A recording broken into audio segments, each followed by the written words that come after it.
Hi, Professor Rex here. In this week's video, I'm going to try to break up our videos to be shorter, and in this video, I'd like to focus on the simple tech stock portfolio my accounting students and I started in April of 2024 as outlined in red. It's a real-world investment portfolio where I make additional investments on the first trading day of each week, and so far has an annualized return of 37.85%. And later in the video, I'll talk about some new investment research that sheds some light on an investment strategy that has significantly outperformed the market and is somewhat related to tech stock investing. And I'll also talk about why our portfolios did so well last week and what to expect next week.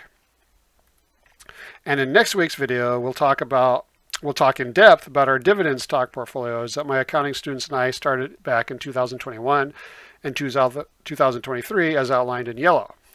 Like our tech stock portfolio, they are real-world investment portfolios where I make additional investments on the first trading day of each week. So in effect, they are accumulation portfolios, mimicking someone in their working years who is consistently adding to their investment portfolios. As a reminder, the portfolios on the right in the light blue outline are portfolios that I started in 2003 when I was in college. These portfolios are more buy and hold portfolios with infrequent trading, so their lack of action might make for boring videos. So you can go online to read more about them if you like less frequent trading. Before we look at our tech stock portfolio in depth, here's how our three accumulation portfolios did last week. All three of our portfolios had huge weeks, ranging from a 3.75% gain for our tech stock portfolio to 4.82% for our high yield stock portfolio. All three beat the S&P 500, but more importantly, beat their benchmarks.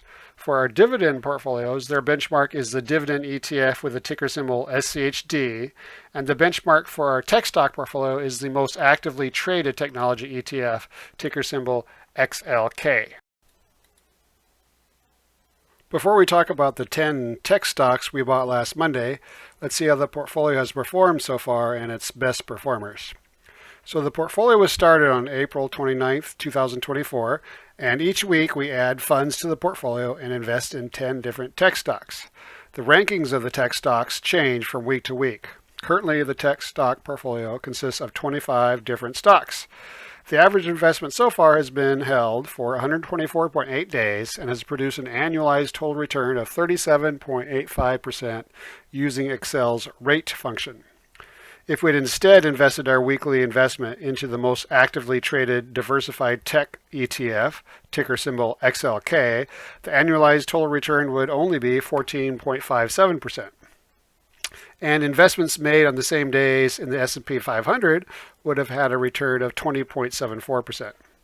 So the best performing stocks in the portfolio so far, based on their initial investments, which for most of the stocks are April of last year, are Marvell Technology at 80.2%, Shopify at 76.4%, NVIDIA at 56.5%, ServiceNow 48.9%, and Broadcom at 48.2%. Now this portfolio has only been in existence since last April, so its portfolio performance will jump up and down quite a bit. As the portfolio gets older, the performance number will start to smooth out.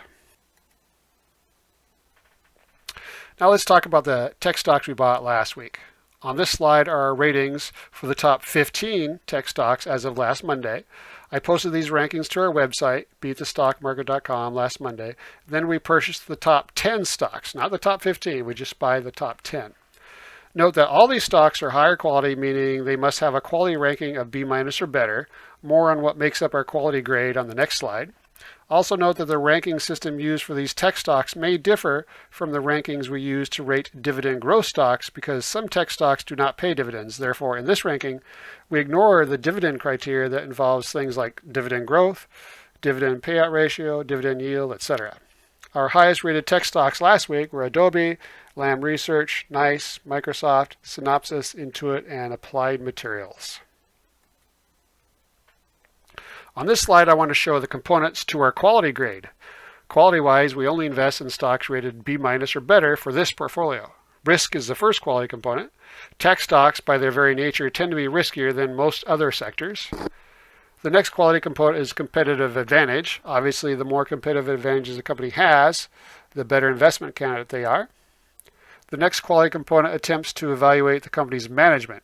Our evaluation includes both management's use of capital and general decision making, but also our research dives deep into accounting data to look for red flags in the company's accounting practices, as well as the quality or reliability of their reported profits. And finally, the last quality component is financial health. Remember that the risk rating is comparing these stocks to other stocks, not to other investments like bonds or CDs. Now this slide shows our best performing stocks in our tech stock for just last week. The best performers last week were Applied Materials at 11.88%, KLA Tencor 10.89%, and Marvell Technology, Lam Research, Synopsys, Adobe, Broadcom, Qualcomm, ServiceNow, and NXP Semiconductors. A lot of chip companies in there, as you probably noticed. Now, one reason why tech stocks have been outperforming the market might be because they tend to require little capital. As a simplified example, if you want to start a software company, you just need a computer and software knowledge. On the other hand, if you want to start manufacturing cars or jets, you're going to need to spend a lot on buildings, equipment, employees, etc. In other words, a lot of capital, which is very expensive both to obtain and maintain. Now, Goldman Sachs, in this research note on the screen, recently published this note that shows that companies that do not require a lot of capital have significantly outperformed companies that employ heavy capital during the period of 1990 to 2024. And it's not even close. The research calculated capital intensity based on three formulas: assets divided by number of employees, assets divided by net income, and capital expenditures divided by net income. So a low capital company is one that does not have a lot of employees, does not require a lot of assets, and does not require a lot of capital expenditures. Now, we find this research to be very intriguing and plan to do some digging to see which companies currently require little capital, are of high quality, are undervalued, and therefore look to be great potential investments. So stay tuned for more on this investment research area. So what happened since our last video, and why did our portfolios do so well last week? Well, two inflation reports came out last week, and they showed that inflation was not nearly as bad as many had feared. This sent the yield of government bonds down, which particularly helped our dividend portfolios, as those dividend stocks start to look better in comparison as those bond yields drop. Another big boost for our dividend portfolios was the fact that the investment banks started releasing their fourth quarter reports last week, and they came in way better than expected. And helping both our dividend and our tech stock portfolios was a great week that computer chip manufacturing companies had, like you saw in the previous slide, Applied Materials with 11.88% gain, etc. Now, next week could be up and down a lot, as that's the first opportunity for the new administration to make immediate changes via executive orders. Just remember that the market is closed on Monday for the holiday, so we'll be making our weekly investments on Tuesday instead of Monday. So in the comments, let me know if you have any questions, and also let me know what portfolios or investment strategies you would like to see more of. And finally, here are the places you can reach me: YouTube, obviously, as well as our website, beatthestockmarket.com, LinkedIn, and Twitter. I'll see you again next week with a list of dividend stocks that we have purchased on Tuesday, since the market is closed on Monday. See ya!